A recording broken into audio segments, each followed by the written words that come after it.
Hey everybody, welcome to this episode. We're going to continue with the series on great salespeople. Today's guest is a little bit different. He comes from more of a B2C model, sold cars in college, and then got into real estate. I think his journey and his story is really helpful for us to see that what you do is you build a system. You come in and you look at who's most likely to buy. You walk them through that process. And you become really good at judging how to spend your time. Now, everyone else out there talks about hustling and grinding, and we all know, yes, we have to work hard. But we need to judge and prioritize our time appropriately. This is the only thing that we really have control over. And then to document our process, to analyze it, to become better at it every day. And he's built up a team in less than 9 years. He's doing super well. And I think the excitement that you'll get out of this is really good. The story is really good. And a different view on sales, because maybe you're on commission only like me, or you're not. But it has a different mentality. It has a different focus. Because on commission only, you have to be a salespreneur.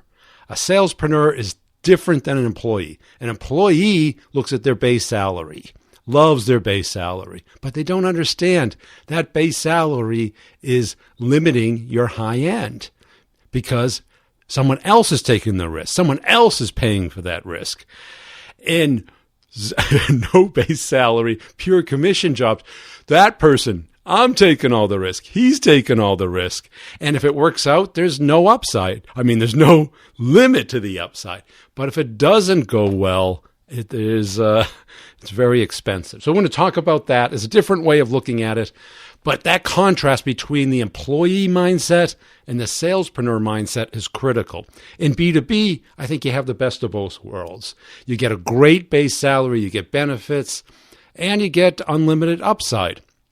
But if you fall into the trap of thinking like an employee, you love the meetings, you love the trainings, you love all this stuff that takes you away from the thing that generates your upside. And at the end of the day, your employee views you much more like a contractor than an employee. They won't say it, but that's how it works. Because if you don't bring the numbers in, there's no pension. The severance is pretty much 2 weeks, and good luck getting a reference. So start thinking like a salespreneur. Before we get in the episode, make sure you're checking out our friends over at Co-Video. Video email is the way to connect with people today. Mix it in with your text emails. It's a great way as a second or a third email or a re-engagement email. And they've just added captions, which is insanely powerful, so that people can see what you're saying without turning the volume up. So go to covideo.com and check it out. Here we go with the interview. Hey, I'll sum it up at the end. And if you're in the training courses, listen to the very end. I'll give everybody an update. Hey, Andrew, welcome to the show. It's a way of getting started. Tell us about yourself. Hey, thanks for having me. My name's Andrew Undum. I run a sales team called the Sure Sales Group out of Baltimore, Maryland. We're the number one RE/MAX team in the state and one of the top real estate teams in the country. Yeah. In 2019, we did $150 million in sales with a relatively small number of agents. We have 14 people doing that volume. So that's what we do here in the Mid-Atlantic region, Central Maryland primarily, and happy to be on the show. Cool. So if Ryan Serhant ever gets in trouble, you could be like a body double or a stunt man, I guess. Yeah, it's funny. I love that. It's a compliment. I take it as a compliment because people seem to think he's. Well, he's not ugly, that's for sure. Right? Yeah, and you know what? I actually had the good fortune of talking to Ryan last week. He came into our sales meeting on FaceTime, and there's a link of it. I'll send it to your audience if they want to see it. It's pretty cool. I say, hey, Ryan, get me up to New York City. You show the penthouse. I'll show the first floor. It'll be great television. Season 10 of Bravo. And you know what he said? He goes, we can do that. When can you come up? Yeah. I'll be there in 4 hours. I'm about to get that train today. So we'll see what happens. Yeah. So why'd you choose real estate? That's a good question. I was a finance guy in college. I graduated May of 2009. So I'm 32. 2009 was a tough time for finance in general. It was real easy for real estate too. It was pretty. what I understand now is it was pretty bad for everybody, but particularly somebody who's like wanted to be a money guy, Wall Street, CFA. It's probably the worst time since 1929 for that. Exactly. So what I ended up doing was I ended up selling cars because I had sold cars in the summers in college, which, by the way, parents out there, what an amazing job to give a kid, because they'll hire anybody who has some wherewithal, and they don't pay you anything unless you sell something, but you're getting this kind of human one-to-one right thing. You're getting some, because it's a lot better than classic retail. Oh, yeah. I mean, because it's kind of a complex sale, but it's a big dollar amount for people.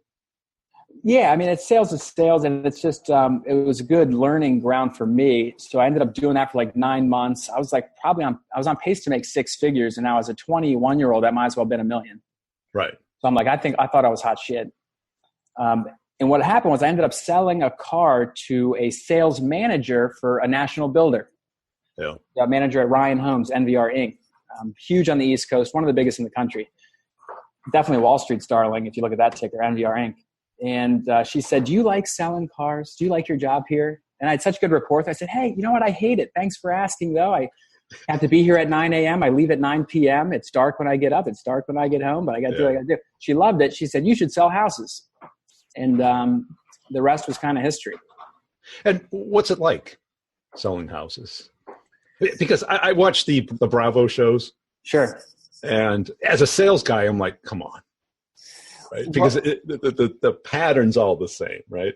Yeah, I had the fortunate experience. I was on HGTV for one episode. It was House Hunters Renovation. And what you see on television is unbelievably fabricated and embellished. Yeah. To the point where you'll say something, say, hey, can you say that and be a little more upset? It's like a real more drama. And they turn good people into, just for the drama, hey, the wife, can you just really tell them you hate those countertops? But she's like, in real life, she's like, I like everything, but I guess you want me to be a bitch for the show. Right. To try and get the price down or something.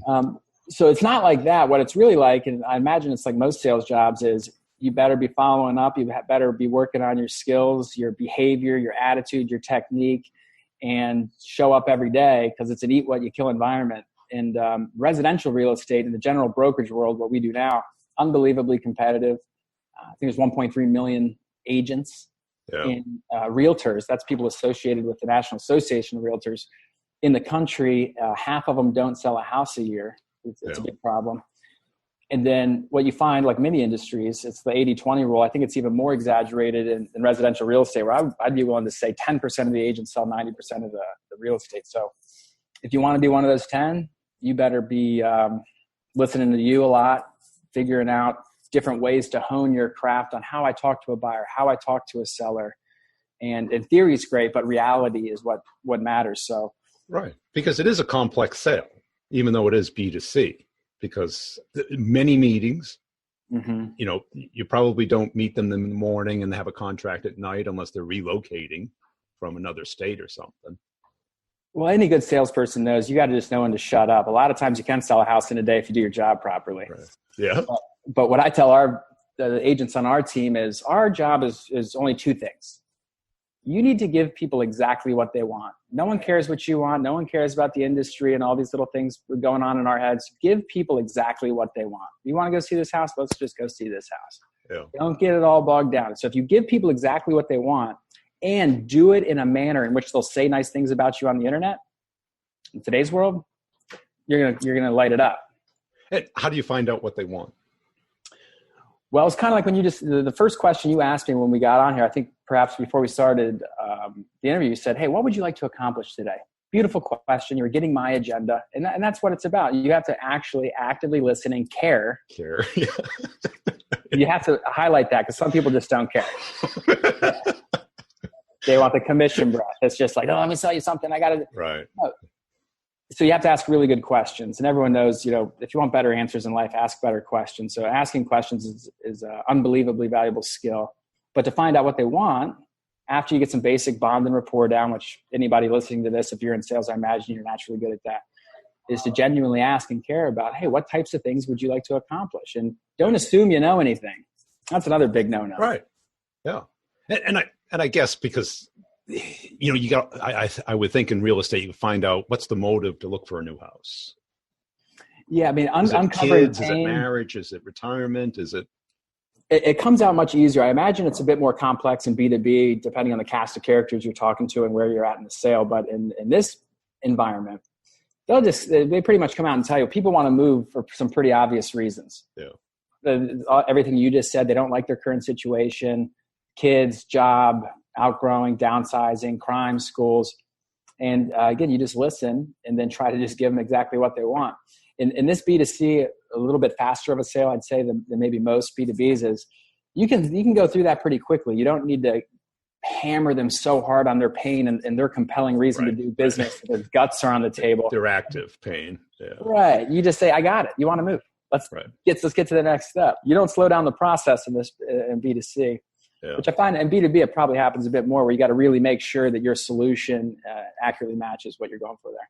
Right, because they may not have an active pain. Like when somebody comes to a realtor, they've decided they want something different. That they're not going to go kick tires because they can do that on Zillow. Right? Yeah. Well, some people waste your time. You got to be conscious of that. We all know that. Some people are for real and dealing with the public. You're going to get what you're going to get, but that's if they make $100K and they're looking for a $4 million house, then that's a problem. That's a problem. Right. Yeah. Or they give you a range. Look, anything from 300 to 3 million. Yeah. Again, it all comes back to asking questions. And like in any sales job, you need to have your own process, at least some kind of skeleton. Of course, you make it your own. Everybody's different, but you need to have a process for the sale. Yeah. And I think everybody you've had on, and you talk about this a lot, is you just have to be comfortable identifying that process and having it in a conversational manner where you're not going to break rapport and make sure everybody's getting their needs met here. Because if you don't have it, what's naturally going to happen is you're going to be worried about your interests, what you want. Right. You can't what they want. Then you just cannot actively listen, and you're never going to actually be able to deliver step number one, which is giving them what they want. Yeah. And how did you learn all this stuff?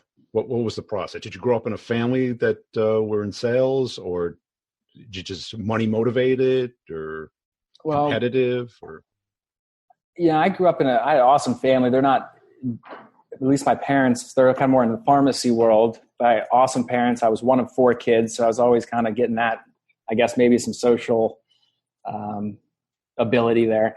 But the main thing that happened for me was when I was doing that car sales job, actually out of college, when I was felt like I was a loser. I came across a guy who was selling a ton of cars, and he said, and we kind of became friends. And he said, "Hey, I'm going to leave this business." We were selling Porsches and Audis, which is another thing. Sell luxury cars, because the network, the people you meet, my God, I met some balling people. And everybody at the end of the day, Brian, everyone's just a bro or a cool girl. It's like, just be human. Hey, look, so what? I'm a car salesman. You're a CEO of this company. You want a Porsche? Let's roll. Whatever. And believe me, they remember what it was like to be a college person selling cars. Yeah. So everyone will give you the time of day. And I would say anybody I've ever asked for help's always been willing to help me. Like I asked you to be on you put out a post. You guys probably saw this. Hey, who can be on this? Who's a good salesperson? I tagged some people I thought were really amazing. And I said, shit, I'm going to ask them if I can do it. Next thing you know, that was 2 days ago. Here we are. Right. You got to put yourself out there. But once you filled out the form and I checked your references. Oh, did you? Oh, okay. I'm joking. I was going to say, well, hey, I'm here. So I guess you didn't hate it. Yeah. So this guy said, I'm leaving to go work for a sales consulting company. But anyway, I mean, anything works if you master it and you at the end of the day, it's the Indian, not the arrow. You can give you any arrows. You got to know how to fire this shit. Anyone can swing a bat. Exactly. Right. There's only one Cal Ripken, though. Hey, I'm not saying it's like the be all end all. I'm just saying that's kind of how I learned. Yeah, it's like how I got into it. Well, so fast forward, I take the job selling houses. While I was still off 2 days a week, I said, guys, I still want to be in the game. And so I ended up staying real close to them. I teed them up with some opportunities. And then I've just kind of been one of their, just one of their guys out in the streets, not directly affiliated, but like I actually ran some classes there back in the day, scared the daylights out of me to get in front of a classroom. Like, I don't want to present anything.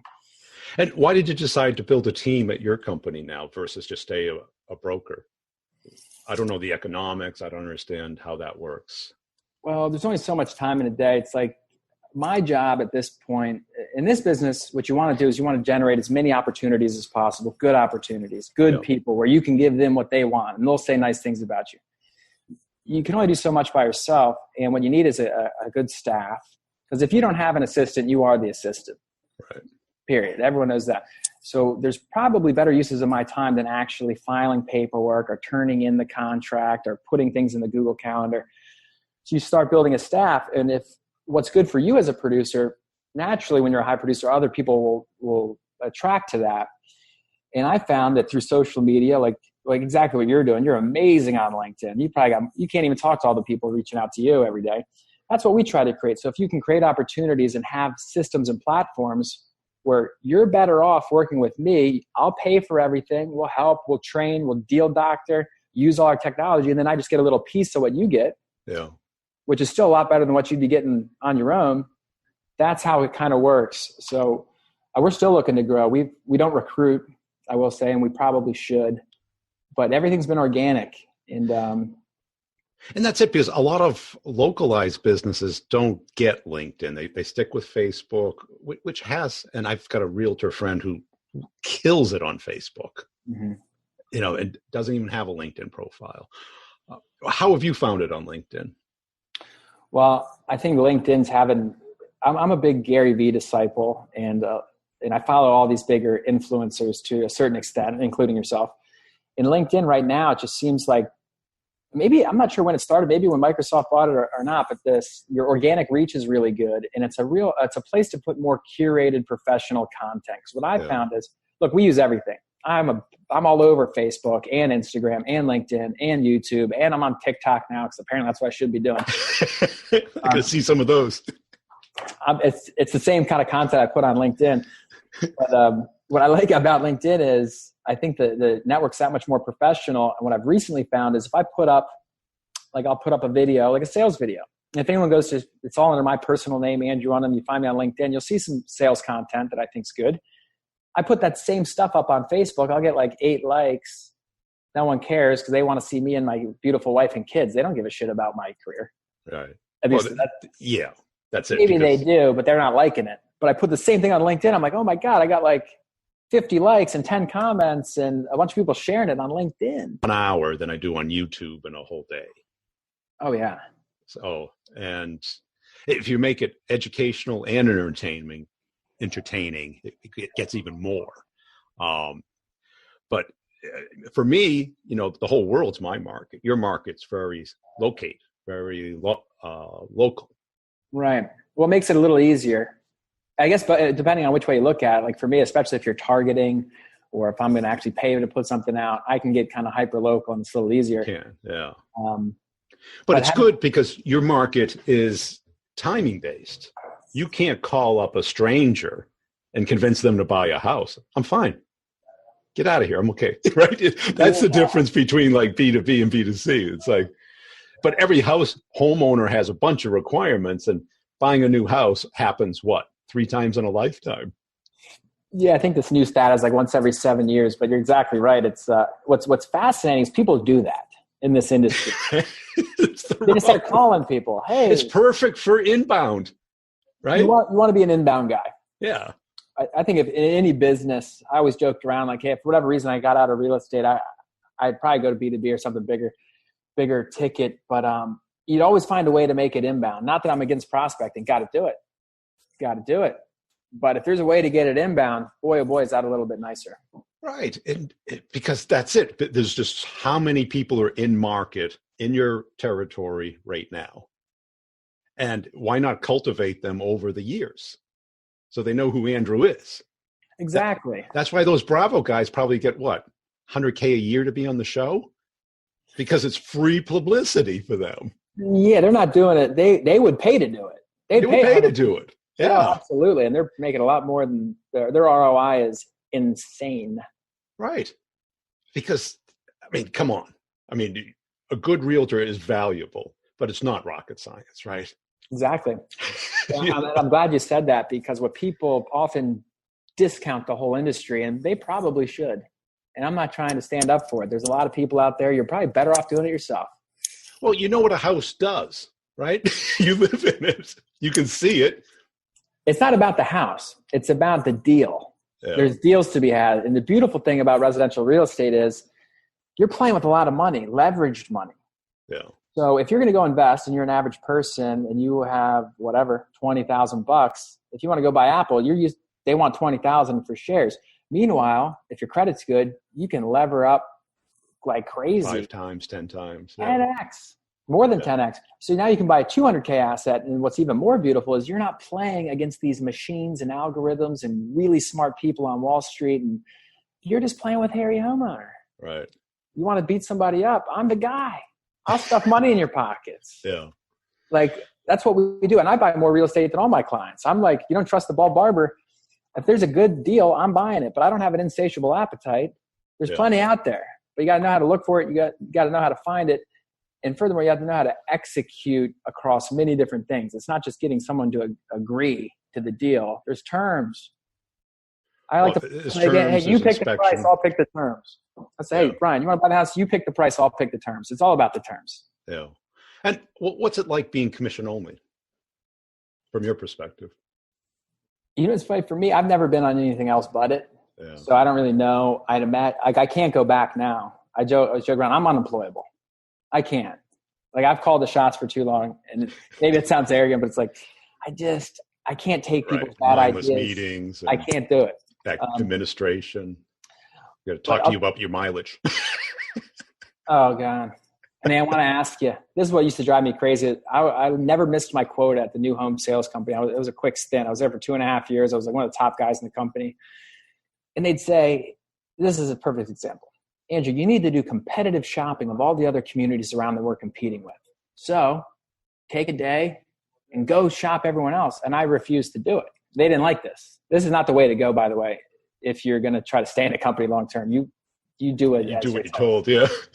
But I didn't do it because I didn't give a shit. I was 22. I'm like, what do you do? Fire me? Ooh. Like, get another no-based job. I don't care. Yeah.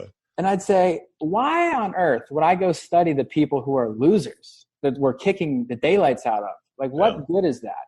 And then I remember it was a big thing at one of the meetings. All the salespeople are there. Sales manager comes in. They're talking about the competitive shop. I didn't do mine, which I said I wasn't going to do. Yeah. And I said, look, guys, if you think this is so important, you have 12 people here. We're all doing it differently. No one quite knows how to do it. We're not actually auditors of other new home communities. So if you're really so hard set on this, why don't you hire somebody for $40K to do it systematically the right way and let me go back to selling houses? Yeah. And it was a beautiful point. I thought it was very well said. Didn't go over well for me. No, I talk to sales leaders all the time, and the biggest complaint is cleaning up the CRM. It's like, well, why do you have 10 people who are making 6 figures do it? Hire one person making $40K a year to clean it exactly the way you want it. You had a post, and I know everybody in your audience watches it. When you see this guy walking in his neighborhood, I'm like, this guy's he's feeling it today. He's about to drop some fire. So you said one, hey, the data's not in this CRM. Maybe it is a little bit, but the data is in your sales rep's head. And even better, it's in your prospect's head. Like, when you said that, I was like, that is exactly 100% right. I don't understand how they don't get it. But, when you're managing a ton of people and you have some bureaucracy. Well, it's about power and control. And if you think for 1 second that anyone can type everything out in a logical way, as soon as it's typed out, it's obsolete. Everyone continues thinking after you type. Right. If it's not in there, it doesn't exist. Right. And they're typing in what you want to see, not what the reality is. Yeah, anything to make them look good. That's what these sales reps need to do. And to leave us alone so we can do our job. And they don't read it anyway. So it's all, play work.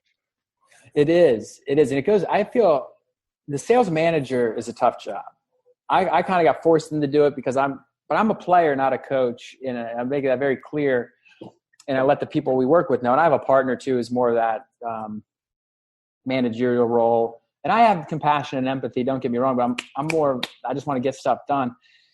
What I find a lot of companies mess up is they want to take their top salespeople and make them managers. And I think that's a diametrically opposed skill set. And I know that's what companies do, at least the ones I've been involved with. And I'll be the first one to tell you, I'm a bad manager. Yeah. I just am.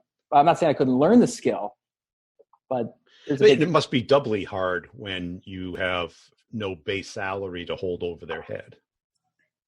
oh, I love that. I say, hey, listen or don't listen. Come to the meetings, don't come to the meetings. I don't care. I ain't paying you. Yeah. But if you want to learn, if you want to get, what's great, this business is great. No ceiling, and that is true. You can sell, and these commissions are pretty big. You see the math on TV is right. You see that? Hey, you go sell $1 million house. That's it's crazy. And in this business, 1099, no W-2, no salary. You just get the money. You get the check. Right. Sell the $1 million house. Everything's expensible. Yeah. Here's 30 G's. Do whatever you want with it. You're going to have to pay taxes. Yeah. Incredible. Go figure that out. Well, I'll tell you, yeah, you figure it out. You do as much of it as you possibly can. Yeah. So there is no ceiling, but what no one talks about is there's no floor. There's no floor either. There is no safety net. Insurance, no. Salary, no. Right. Training is almost not. I mean, there's some training. Most of the training in the residential real estate sector is how to sell a house, how to write a contract, how to do contingency. Right. The administration. Which is important. That's called knowing how to be a realtor. That's not sales training. But that's typically the training you get. And then some of the sales training you do get is more just enthusiasm-based and mindset-based, very important. But going to some of the deeper levels, again, I'm a Sandler fanboy, I'm more of a Newberger fanboy, if you will. The gold is really practicing the craft at a deeper level. Yeah. Now, let's talk about the B2B stuff that you've been working on. How have you noticed that being different? Or have you? Yeah, the B2B is very different. Like you mentioned earlier, the cast of characters, the decision makers are different. When in B2C, this is the guy or girl. This is the person who's buying a house. It's pretty their simple. money. Maybe their parents get involved. And when parents get involved, my saying is 100% closing. I love that. Yeah. Oh, mom and dad's coming. The money's coming. Over. Done. Ink it. Put it in the bank. Cash it. It's over. Anyway, B2B is you can't assume you know the decision-making process for one. Right.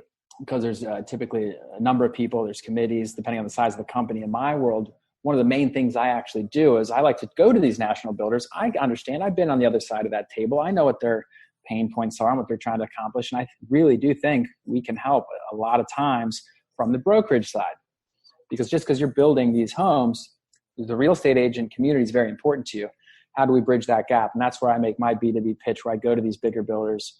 Yeah. I can't see if you can see this behind me. That's 36 townhomes that we just listed right here in Baltimore City. It's called Brewers Crossing. Check it out. We did a bunch of cool social. But that decision is much different because you're not just saying, hey, let me show you around the houses and whatnot. It's how do we look at this like a business and get you what you want? That part doesn't change. So assuming you have the right cast of characters in the room, don't assume you know what they want, because sometimes we already have our own sales team. We don't need you to do open houses. We don't need signage. We just need exposure. That's great. Now I don't need to present half my other shit. Let's just pick. Yeah, because they do have their own sales staff, right? A lot of times. So you're trying to get the listing. Is that true? Yes. Okay. And why do they need you? Well, a lot of times these builders are kind of, you got to, in real estate, as we talked earlier, it's a very micro market. So how you sell one product is not how you sell all the products. And these builders are building across communities all across Maryland. For example, if you're building 36 townhomes in Baltimore City at $500,000 sales price, the buyer profile demographic and how you communicate with these buyers and how you get to these buyers and how you handle start to finish, much different than the 700K half acre single family home. Yeah.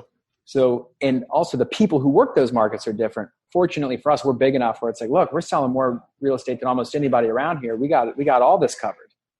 So we want to target not just the consumer, which you certainly want to do. Yeah. We can also help target people like us, these other teams, and make sure everybody is aware of what you're offering and how easy it's going to be to sell your communities. Because what most builders do is they just say, hey, come sell the house. Like, we'll pay you a commission.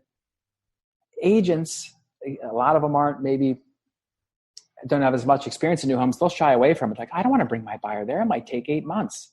They're going to try to cut me out. There's all this head trash. Not built yet. Right. Yeah. It's all this nonsense. You got to dumb it down and make it really stupid. So when I go to them, I say, I just offer advice and perspective. That's all I'm really doing for anybody anyway, B2C, B2B. Yeah. I give them my 2 cents and try to get paid. And they care about days on market, right? Time to get their money. That's costing them the most, probably. They want to sell them. These builders want to sell these houses as fast as they can for the best price they can, and do it without giving away the farm. Yeah. Cool. And what advice would you have for salespeople to decide if real estate's a good match or not? I'm sure you've seen a lot of people come and go. I try to convince people not to do it. That's like my little test. I'm like, you want to get real estate? Oof. Well, again, you're not going to make any money for at least 3 months if you're good. Yeah. You're going to have a lot of expenses. Yeah. And you're going to have to be willing to promote yourself relentlessly, which is uncomfortable. And I didn't even start doing it as much as I probably should have until maybe a few years ago. But no one cares if you sell a house or not. No one cares. If you don't follow up on your leads, someone else will. Yeah. So I just tell people it's a great business. I love the business. I hope to be in it forever. I think it's very rewarding. But again, if you're afraid to take a video of yourself or throw yourself out there, and you're not willing to really hone the craft, I can't come back to that. Like, I'm still a neophyte. I mean, I know some things, but I'm always looking to guys like yourself. Like, what can I pick up from this? B2B. If you're like that self-starter and a lifelong learner, you want to be in sales because no one gets paid like we do. Right. Cool. Hey, where can people go to follow you and connect with you? So I'm on LinkedIn, Andrew Undum, just my name. Our company is the Sure Sales Group. We're pretty much everywhere. So I'm always happy I love connecting with people. If there's ever anything I can do to help your network, let me know. And I really appreciate you having me on. It was fun. Hey, that was a fun interview. I love talking to salespeople. And I think this series has been so much fun because you see patterns. And the other thing that I've seen is that people are so different. How they approach sales is a little bit different. There's a lot of patterns there. They take personal responsibility. They are resilient to rejection and all the crap that we have to put up with. They come up with their system, not somebody else's. They don't look for a silver bullet. The silver bullet becomes them, their skills. The other thing I've noticed is not all of them know why they're really good at sales. Some people are just very good with people. They're good listeners. There's an excitement. There's a passion. But I don't want to tell anybody there's one thing. I think the one thing mindset distracts you from all the other things. I think we all have kind of a very good skill, maybe even a superpower. Maybe it's listening. Maybe it's smiling. Maybe it's just connecting with somebody. And we need to apply that. And I think you need to listen to other people because that is a great way to learn. And that's what I love doing about this. I look for these distinctions. You know, a lot of them are that people were raised in a family of salespeople, or that they had diversity and became money motivated, or they couldn't do anything else, or what else they could do wouldn't provide the lifestyle that they wanted. So they got into sales. And, you know, I've loved sales pretty much since I got into it. It was a hard transition, but it is the closest thing to being an entrepreneur with a safety net. When you hear people who have commission only when they're young, you're like, whew. You know, especially if they don't live at home, there's no safety net. I guess they could always move back home. But they're out there, and if they don't close, they don't eat. And it seems scary, and it is. And we talked about that 3 months, and I've heard people, have 6 months stuck away. I wouldn't even recommend that. That's why I love B2B sales. It's like you can go into a company, they give you a base salary, they may not give you much training or anything, and it is kind of sink or swim, but they won't tell you that until it's too late. And I can't express enough this salespreneur mentality. Because the tenure at any company, the tour of duty is so short that if you don't invest in yourself, it's not going to happen. I see all these companies, and I get at least 30 inquiries about doing on-site training. And part of it that I didn't like was it's 2 days or 1 day, 1 day and a half. And I'm sure you've all been through it. And it's too much too fast, and it doesn't become a habit.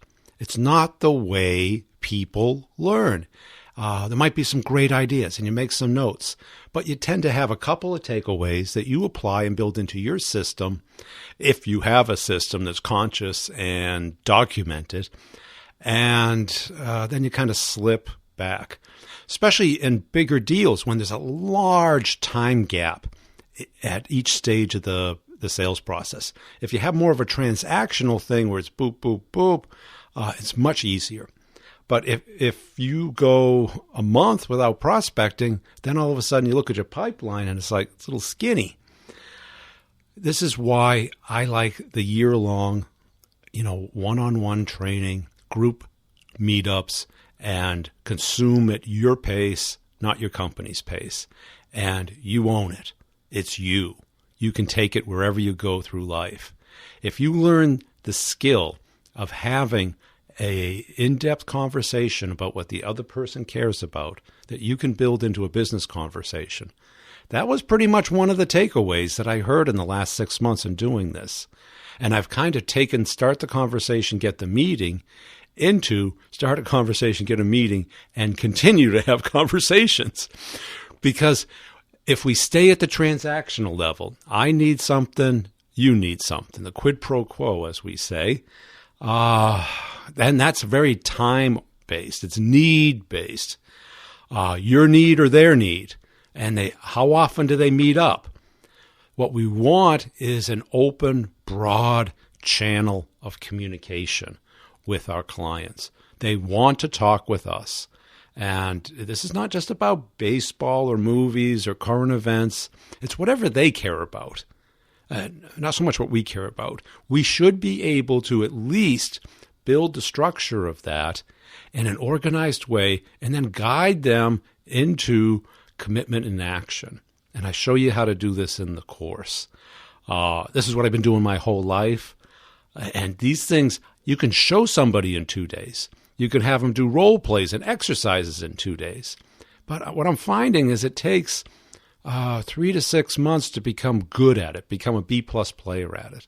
And then another 6 months to become a real pro at it. And if you practice and you get to hear other people doing it in other industries and other difficult situations, because nobody joins the course who's just crushing it. There's some people who are doing it to take themselves to the next level. We heard that in the previous episodes. But most people are taking it because they're kind of stuck, or they're in a tough situation, or they're not getting leads, or the people that they want to talk to aren't visible on the internet. They have no digital footprint. How do you start a conversation with those people? Because that's what's in the course, is the hardest of the hard. Or somebody who's stepping up to a job that's, a big step up. They want help. And then once you get in, how do you keep the deal moving? How do you not fall into the traps that every rep falls into? How do you prevent radio silence? How do you prevent no decision? How do you prevent, can you give another 10% off? All of these things. And then how do you do it repeatably? How do you do it on all your deals? See, as a rep, no one taught any of this. I got the books, all the books that you read, I read them, and helpful, but didn't give me a process. It didn't give me a system. It didn't teach me how companies buy. And when you get into a job, it's like your managers, they got too much on their shoulders. They got, 9 other people that are probably worse off shape than you. And let's face it, a lot of them haven't sold that much. And they maybe have sold only in pull deals, people who are already customers or already have a need and a recognized requirement. Now, is that your market? Maybe, hopefully, most likely not. See, they don't hire salespeople to manage orders.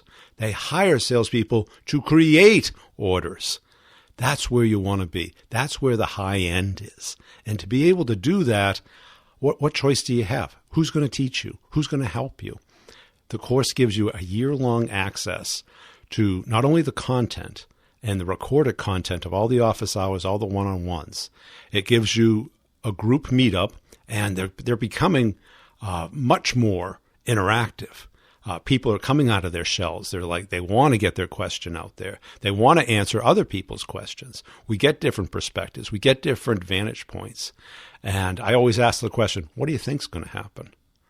What are the top 3 things that are going to happen? Which one's the one you want? Of course, everybody wants the order. And what do you think will go wrong? What went wrong last quarter? Guess what? Those things are probably going to go wrong this quarter. How do we prevent that? How do we gain control over that?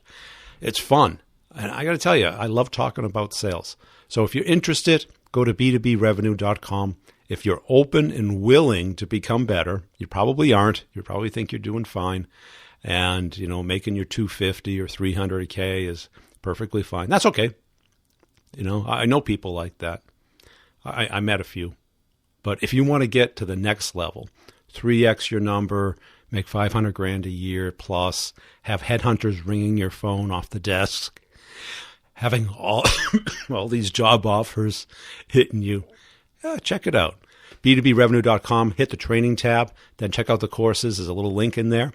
If you'd like to talk it through before you order it, you can schedule a time. We get on the phone for 15 minutes to talk about the courses, not about your manager or your home situation or anything else. And just schedule a time. It includes not 100% access to the content day one. No gating of the content. Go through it as fast or as slow as you wish and as many times as you want. And you get a meetup every other Friday. It's a group meetup. If you can't attend, it's recorded and put in the course. If you have a particular question you'd like covered, email it to me. I'll cover it in the office hours. And you get unlimited one-on-ones. A one-on-one is a 30-minute Zoom call with me, a screen sharing call, so we can either look at what you're doing or I can show you where you are in the process and what you should be doing or can do or what will happen. And that is recorded anonymously. No one knows your name, your company, product, your customer, and put into the course so that other people can listen in. So you can get this compounding effect, because how many deal reviews do you get to attend? You're like defending your strategy, right? You don't have to defend your strategy with me. Let's talk it through. All I want you to do is win the deal. I'm not your manager. I'm your little coach buddy over here, podcaster friend, whose only motivation is to make you money so that you tell everybody about the podcast. So just go there, check it out. Check out all the YouTube stuff, Maverick Method on YouTube. Follow the company page on LinkedIn. And you can follow me on LinkedIn as well. I'm pretty much run out of connections, so don't feel rejected if I don't accept it. I'm about 9,000 behind right now. It's exhausting. Also, if you see my video fly by, if you could give it a little thumbs up, a little comment, a little share, I'll be a friend for life. We'll see you next time.